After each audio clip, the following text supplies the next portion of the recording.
Hi,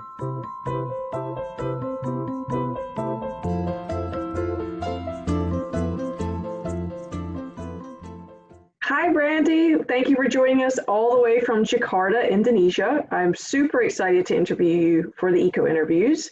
Let's get started with, can you introduce yourself and tell us a little bit about what you're doing?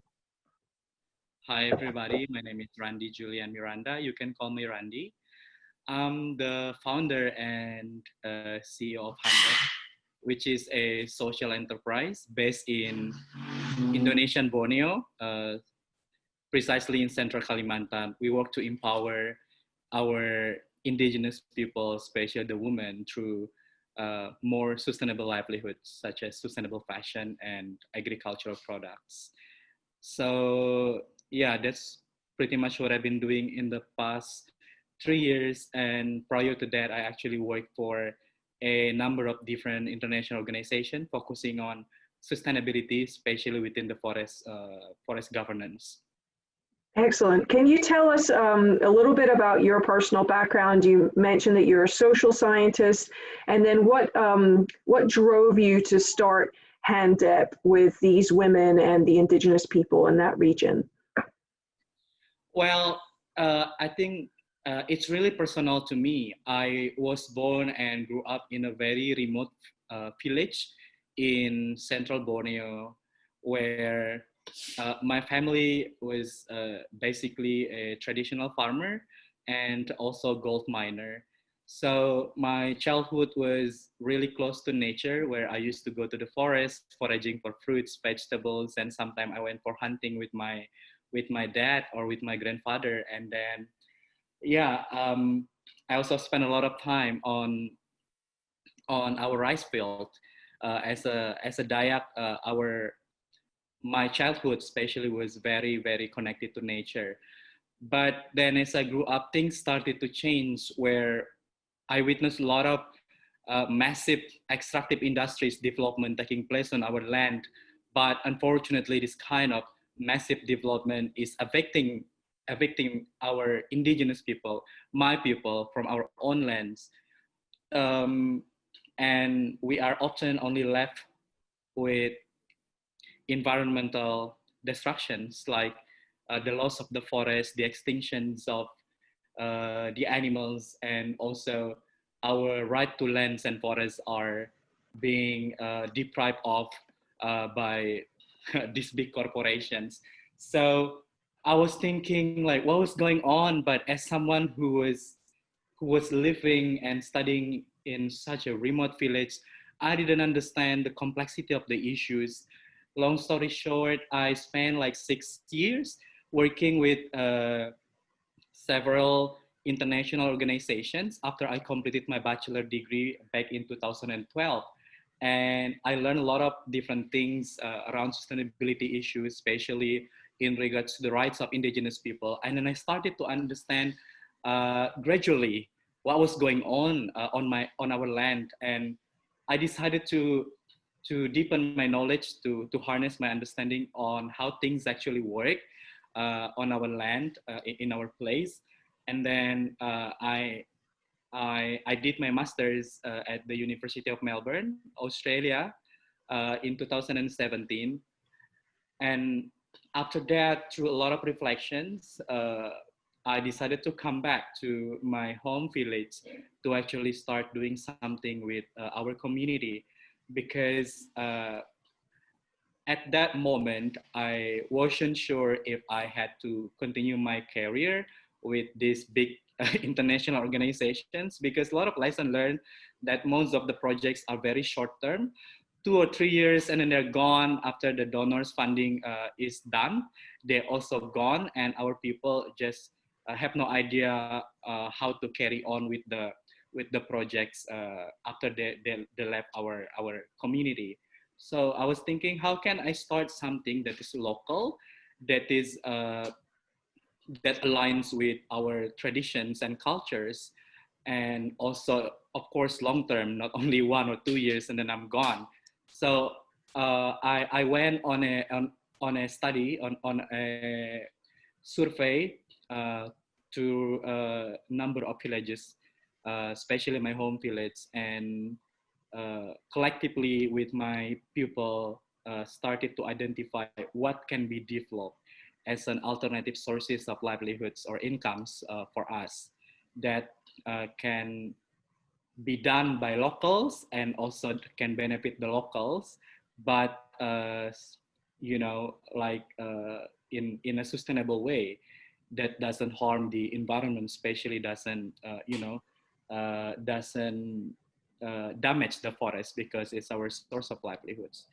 Yeah, long story short, we came up with this a few options that we can begin with, and sustainable fashion, like the bags and hats that we have been producing since 2018, is the first priority that our people choose to work on, and Handep ever since has been focusing on sustainable fashion, and we I think 5 months ago just started developing some organic agricultural products. So it's basically based on my own journey and collective voice and interest of our people. But then through my leadership, I try to do what I can to support my community in order to get the rights that they're supposed to deserve. That's amazing, Randy. What an amazing story from you coming from a village, and trying to find something that's going to work long term for the village to sustain the indigenous crafts and help the livelihood of the people as we are in an ever evolving world, and modernization moves into different areas. It sounds like you're adapting. And I think it's very commendable as well that you surveyed the people in the villages to ask them what they wanted to come to market with, because I think it's easy. Well, first of all, you're not an outsider, so you have that compassion with your people, but I think it's too easy for outsiders to come in and dictate to a community what they should be selling. So can you highlight these indigenous crafts for us? Tell us about these wonderful baskets and hats, and then you said you're moving into agriculture as well. Well, here we go. If we look at the socio-economic landscapes of indigenous people across Southeast Asia, especially in Indonesia, the major or main livelihoods of our people are two: traditional agriculture and handcraft. Especially for women, handcrafts play a very significant role to support their livelihoods. And million of people actually depends on crafts to not only to survive but also to get a better quality of life in our ever-changing world and economic landscape. And in central Borneo itself, a lot of villages actually depend on crafts and organic or traditional farming for their sources of livelihoods. And then the people that I work with, around 200 community members that are part of our initiative since late 2018, are all depending on craft. The men are doing the harvest of rattan in the forest. Rattan is a type of natural fiber that grows in the forest. So it's actually a very sustainable type of palm that can only grow in the forest, and a very durable material that is often used for furnitures, baskets, and also fashion crafts. Maybe I want to show you one of our designs. Our signature design is this one. This is the bag. Very beautiful, very intricate, and I believe this is very unique to my indigenous community here in central Borneo. So they depend on craft. Mm-hmm. These 5 villages that we are now working with depend on craft, not only for their day-to-day basic survival, but also to send their children to school to get better education. And directly, crafting rattan, using rattan also contributes to forest preservation, because as I mentioned earlier, it can only grow in the forest. So for them, if they wanna have the rattan as a raw materials in the long run, then they need to preserve their forests. Mhm. So not only that it is supporting the local economy of the indigenous community here, but it also contributes to natural climate change solutions. Mhm. Right. So you can't cultivate rattan in a sort of It cannot be grown as a monoculture. okay. It has to grow in the forests, One because that's the way it grows is by creeping over the tall trees to get the sunlight. oh wow. I'll have to find like a photo of that somewhere and add that. That's very unique. Yes. So the fashion industry has a bad reputation when it comes to the environment. What difficulties have you faced in bringing a sustainable and eco-centric fashion brand to market? I think first and foremost is to slowly change the mindset of the customers, of the people who are buying the products, because they're very used to cheap products that is massively produced, mass production, and they can get away with it at a really low price. Well, sometimes they're not really cheap anyway, but with more and more clothing or fashion brands doing mass productions, it has become a lot more affordable. So of course, our market is very, very segmented, Mhm. only to people who already have the foundational knowledge or understanding of sustainability, and how fashion industry especially has such an adverse impacts on the environment and also the people who get involved in the supply chain. So trying to educate people about our values, our process, our supply chains are very, very difficult. Even until now, it's still our big task to actually craft that better understanding for people. But we're slowly getting there by creating more interactive contents like videos, posters, photos to, give some sort of information about what we do, so people have a better understanding. So uh, in doing our work, we are not only selling the products, but we also at the same time educating people about the impacts of fast fashion, on how bad it is for socially and also ecologically. I think that's that's one of the biggest challenge. And second of all, I think it's also trying to educate people about fair trade. Yeah, Mhm. about fair trade, because sometimes people undervalue sustainable products like handcraft products, handmade products. It's more often than not underappreciated and undervalued by the people, because uh, they think that because it's handmade and it's supposed to be cheap, especially here in Asia. Mhm. We kind of have a reverse mindset compared to a lot of people in Europe or in the States, that value handcraft products or handmade products more than mass produced products. So we sort of facing a challenge on how to uh, reverse the narrative for handmade product like this. But we have done some really significant efforts on trying to explain the process behind every product, from upstream to downstream, so people have a better understanding on how complex the process is, on how eco-friendly it is, on uh, how impactful we are socially and environmentally in doing our business. Mhm. That's commendable. Can you describe who that Handep girl is? Who's your ideal customer? Uh, Mostly people who embrace sustainability principles in their life, uh, or are into handmade products. And in terms of incomes, if we talk about demographic, it's at the moment, unfortunately, mostly middle to upper class. Well, it doesn't mean that we don't want to engage people at the lower bottom of the economy, but because in terms of price, we do not want to, do the same mistake like big brands do with their products pricing. Mm-hmm.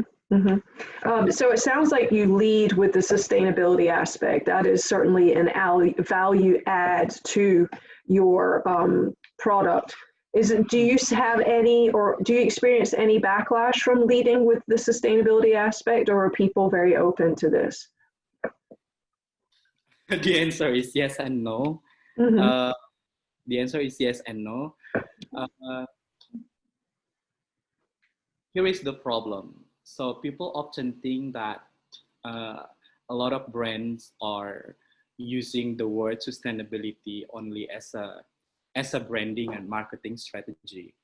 So there is a notion that sustainability is often only a form of greenwashing, Mm-hmm. and that's one of our biggest challenges in communicating our value to our customers or potential customers. But it's also easy the moment we become very transparent with our business process. So for instance, we are very open and transparent about our pricing formula, where we inform where all the money goes, like how many percent of the uh, total price of each product goes to the weavers, goes to the tailors, goes to the additional materials and packaging, how many percent that goes to operational costs, and how many percent of profit margin we are taking. We're being very open with that component. So if you, for instance, are buying one of our products, then it will come with a tag that explains everything about our social enterprise, about the woman or the weavers behind the product that makes the products. And we also explain about the uh, pricing components in the product tag, so people have a better understanding.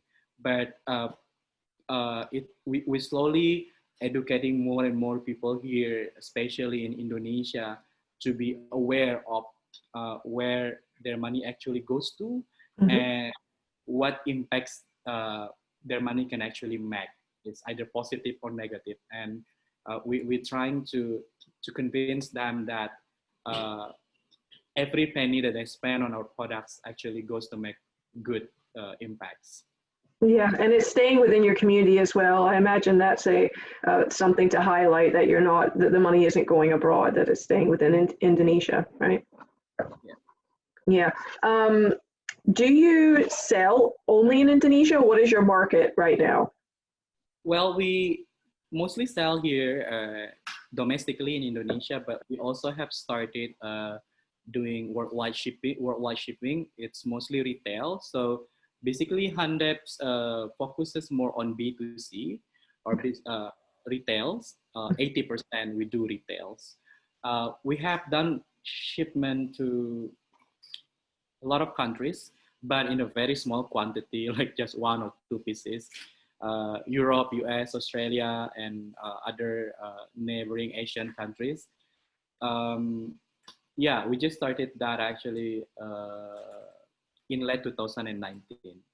Okay. But we really focus more on domestic market because we're being very careful with our, carbon footprint and stuff Hmm. like that. Yeah, that was exactly what I was going to ask you. You know, I certainly have an interest in buying from handcrafts instead of fast fashion, but I'm always concerned. A lot of these handcrafts do come from overseas. Unfortunately, in the United States, we've very much decimated our indigenous handcrafts, which is not great. But how, as someone, because this is leading with sustainability and the environment, how are you tackling, if your international market grows, the emissions involved in international shipping? So what we do with carbon offset, I would say yes, sort of carbon offset mechanism. Oh my God, I've forgotten a lot of things that I studied during my master. Yeah, so every purchase plants one tree. So like I mentioned earlier, all these raw materials, these rattans are sourced from the forest and they can only grow in the forest. So, but there are a lot of forests that have been degraded because of palm oil, mostly, logging companies and also mining companies, and they're just left like that, degraded, all damaged. So Mhm. what we do at Handep is that we plant one tree for every purchase of one bag. So it comes with a certificate like this, yeah, and then it says here, I'm not sure if you can see it clearly, Mhm. one bag, one tree. So it also, our effort to reduce our carbon emission, because when we do it, when we do international shipping, we are very aware that it takes, you know, uh, significant amount of fossil fuel. So we Mhm. try to offset that by planting tree. And not only that, we also are using 20% of, you know, our profit to actually support a lot of social or community development programs here, including supporting the indigenous communities getting their rights to their own forests. So here in Indonesia, we are starting to support uh, one of the community that we work with to get their legal paper or for their ownership of their own customary forest, because it has not been legally recognized by the state. So it's one of the efforts that we are doing through the profit that we are making through the business. That's excellent. And are you doing anything special with your packaging, like reducing the packaging or using sustainable packaging? Yes, I'm gonna show you this in a short while.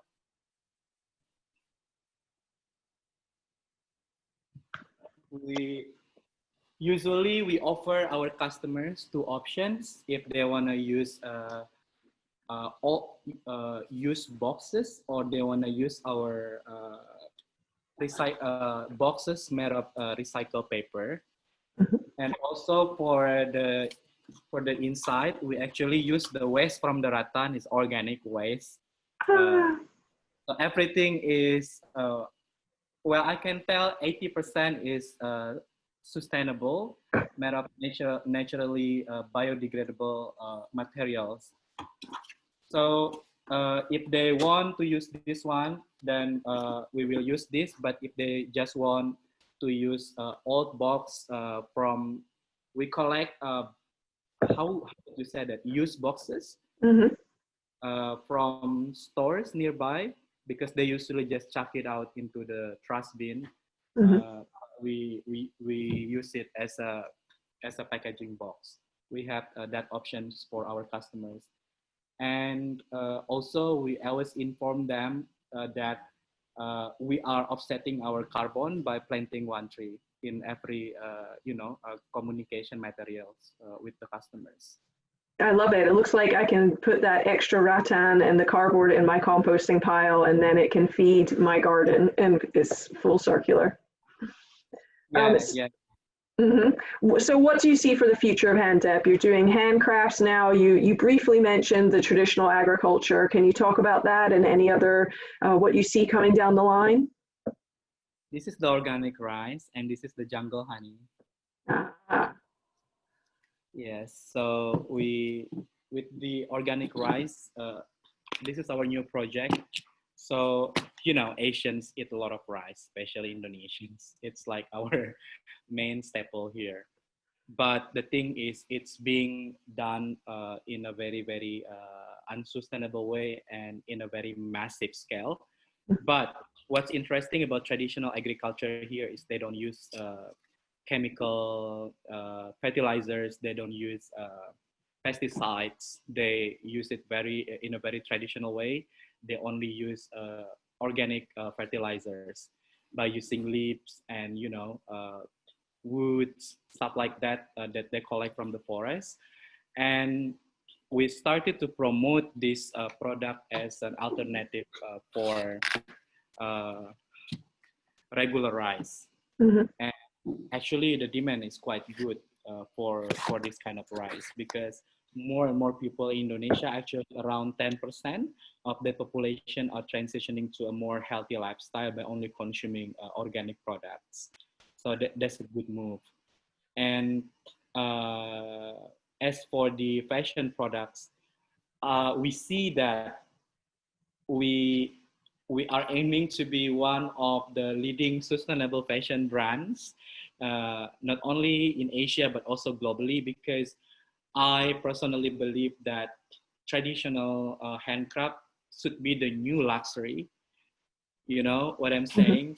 Because it's made through a very long and intricate process, uh, almost no use, almost zero use of fossil fuel, unless the moment you ship it overseas. And it's made with love and care. And interestingly, rattan can last for more than 20 years. Mhm. It can last for more than 20 years.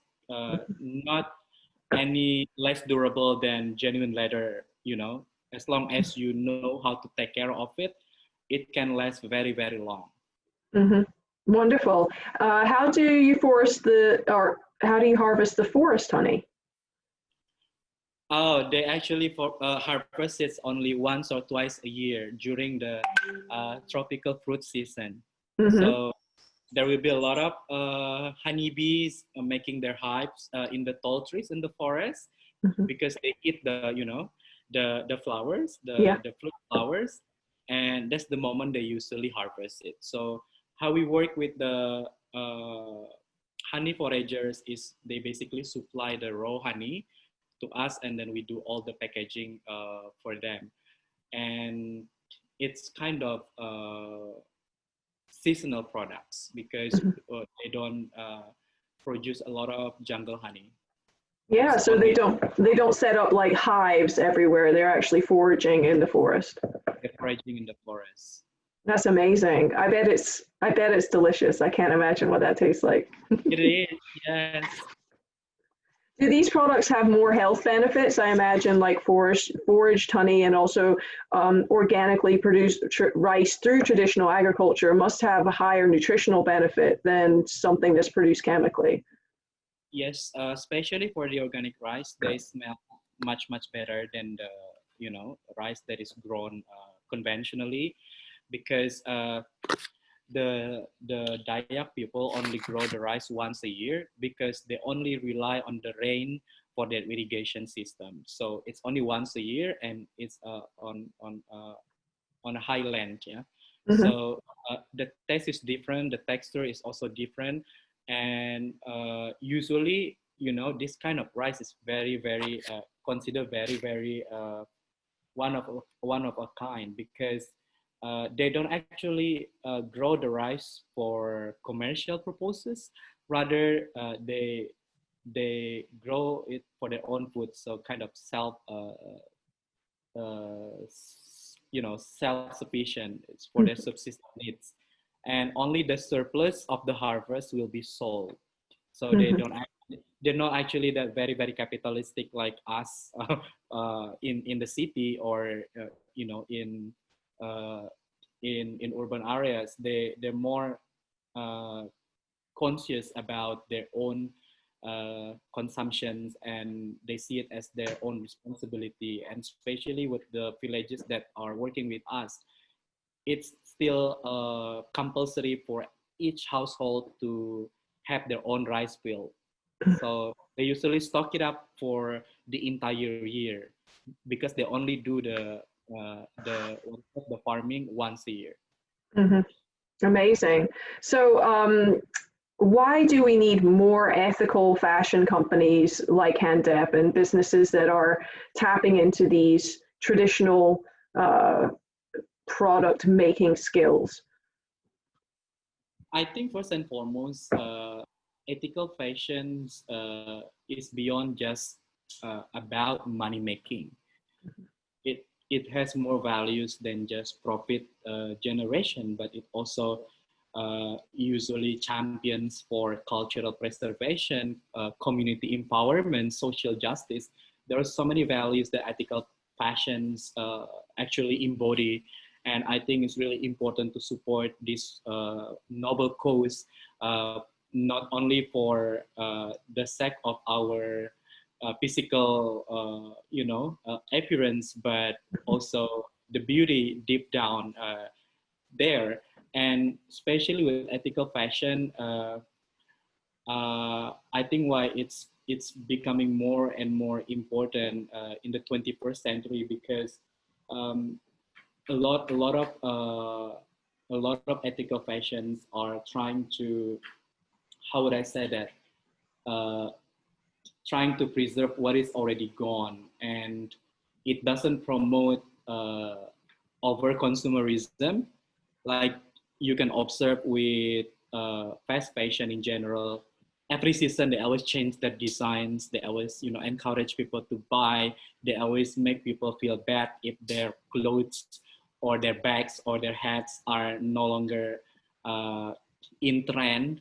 Mhm. Ethical fashions is promoting more, like timeless fashion, that fashion should not about shouldn't only about style, but it should be about your identity, Mhm. your identity as an individual. Mhm. I love that. I think you're tapping into something that I hope grows globally, which is to get out of this consumer cycle that we've been brought into. Like you said, fast fashion not only has so many seasons, but the clothes and the items are made so poorly that even if you did love that top, you can't wear it longer than a year because it's going to fall apart. And so to buy beautiful handcrafted items that are made with love, that are durable, that are timeless, is a noble thing to do. And for me, at least, it brings me joy as well to understand that someone's hands have crafted this, and you feel that. So, um, man, I would love to be able to get something from Handep myself. So, in saying that, how do people connect with Handep? How would you like us to find you online or elsewhere? Yeah, would be really great if you get one of our collections. And uh, if you guys wanna find out more about us and want to keep in touch, you can follow us on our social media platforms, like on our Instagram. Mhm. Uh, you can just type Handep and then it will pop up on your search. And you can also visit our website, www.handep.com, and go to our YouTube channel if you wanna watch our documentary video. It explains a lot of things about why we started Handep and what we actually do and how we do what we are doing. Every information is there, and I'm happy to answer your questions about what we do, because we are obliged to do so. We are obliged to communicate whatever we can to our customers, or simply public out there. And I think it's not always easy for an initiative like ours, especially in the developing countries and in a very, very remote area here in Indonesia, to be recognized by wider audience. So I really hope that we can connect. You guys can find out more about what we do here. Yes, I'm going to definitely share all those links. And Handep is spelled Handep for anyone who's just listening along on the podcast. We will link to all the social media and the website in the show notes, and we'll make sure to link to them on our social media as well. Randy, this has been a wonderful interview with you. Is there any other thoughts that you would like to leave us with, or anything you want to tell our audience? Oh yeah, maybe I didn't mention this in the beginning, that Borneo Island, where I am now, is the third largest island in the world, and it is home to the second largest remaining rainforest in the world after Amazon. So it plays a very critical role, not only for people here in Indonesia, but also globally, because it serves as the lung of the world. So Mhm. what we do really matters. It's not only about fashion items like this, but it's a lot bigger than that. It's about giving the dignity and the rights of our indigenous people. It's also about supporting the forest preservations for our future generations, not only here, but also globally, because climate change or global warming have no boundary. So every one of us is definitely impacted by climate change. So uh, your support will mean a lot to us, because uh, it is about our collective future.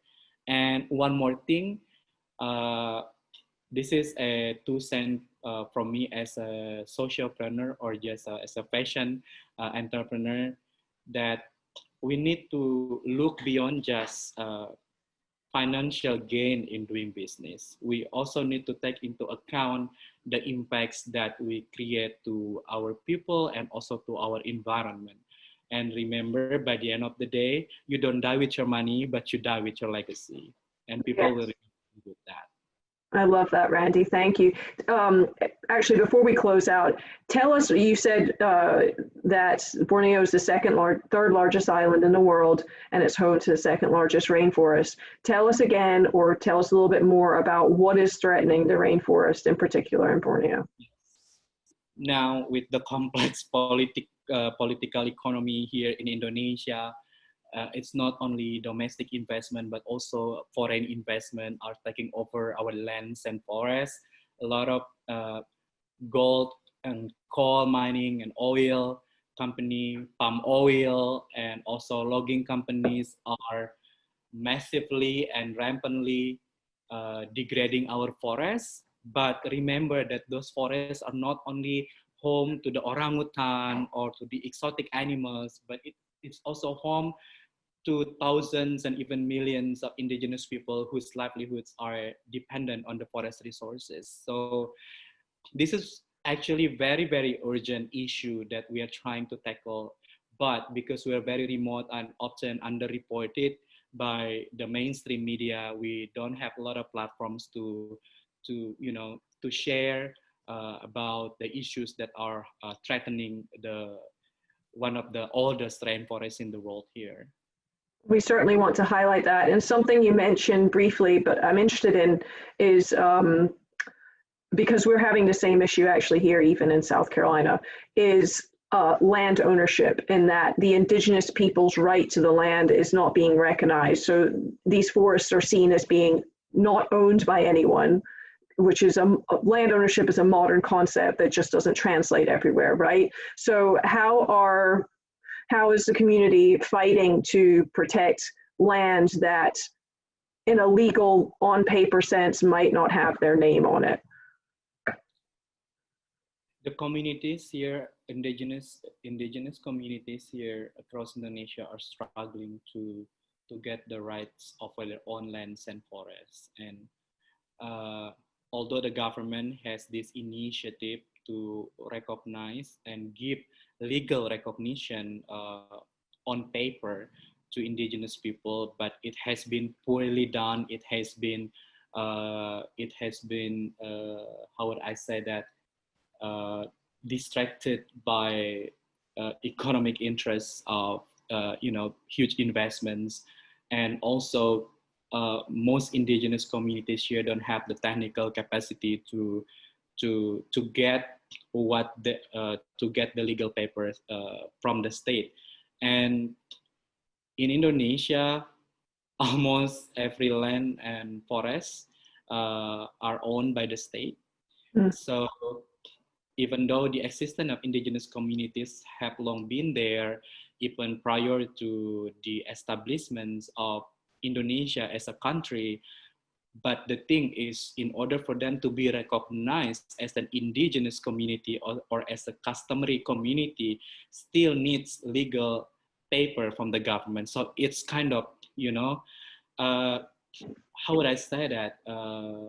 It's such a paradox here, in Indonesia, because you cannot claim your forest, your customary forest, because you don't have the legal paper. But in order to be acknowledged or recognized as an indigenous people or customary people is the term that we use here in Indonesia for indigenous people.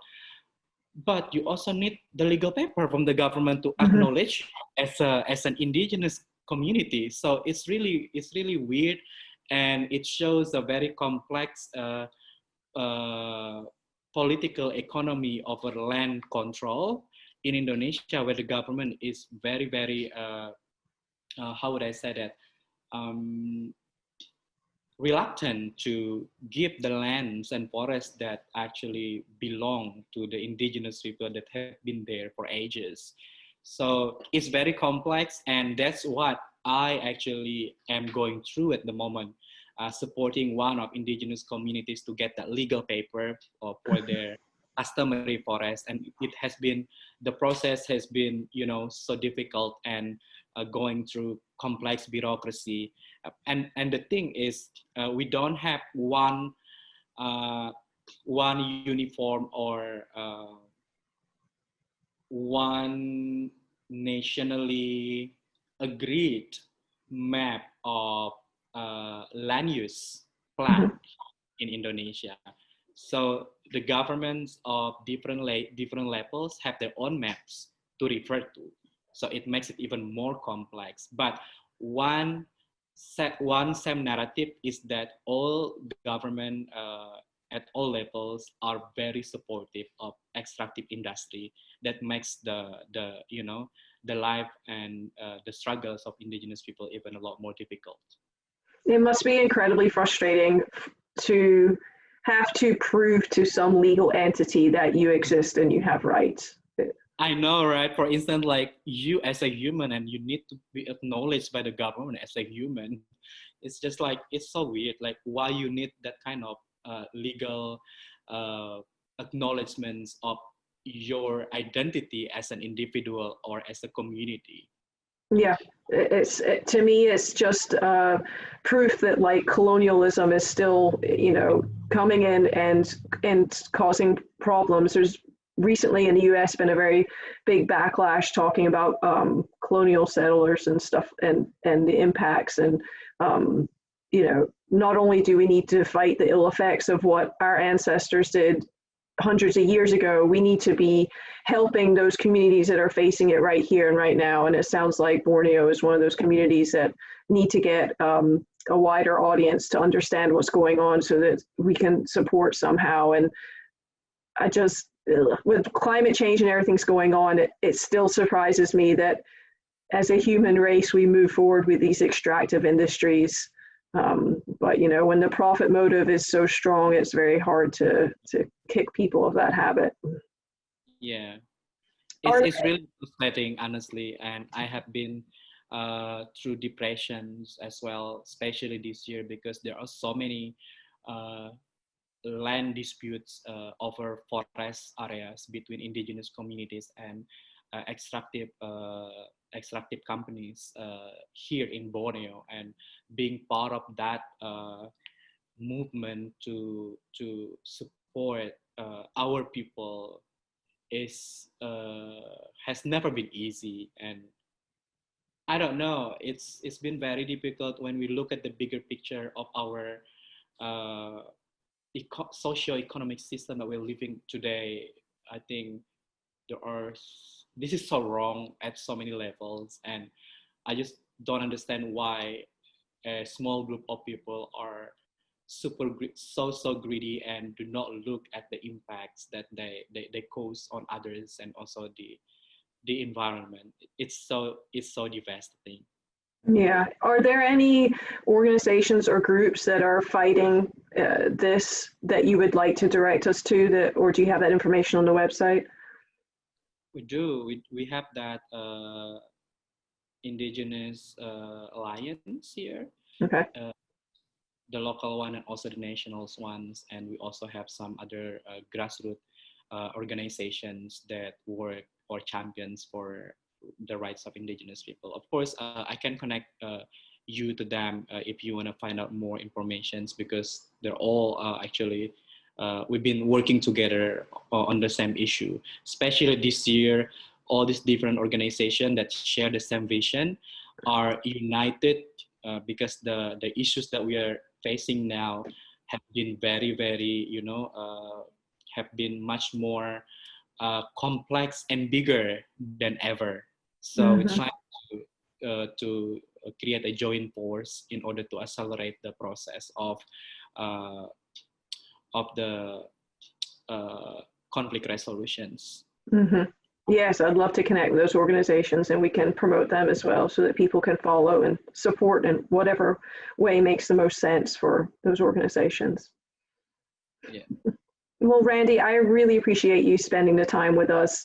We've managed to make it work across incredible time zones from Indonesia all the way to the East Coast of the United States. And so to be in your presence, even digitally, has been a complete joy. I look forward to sharing Handep with our audience and making people aware of what the indigenous people of Borneo are facing so that we can do our best to try and change the tides. Thank you so much, Fiona. It's been a pleasure sharing about what we do with you and also speaking about the issues that we're dealing with here in Borneo. And thank you so much for having me. Thank you, Handep. Excuse me, thank you, Randy, and from Handep. So, thank you. Sir.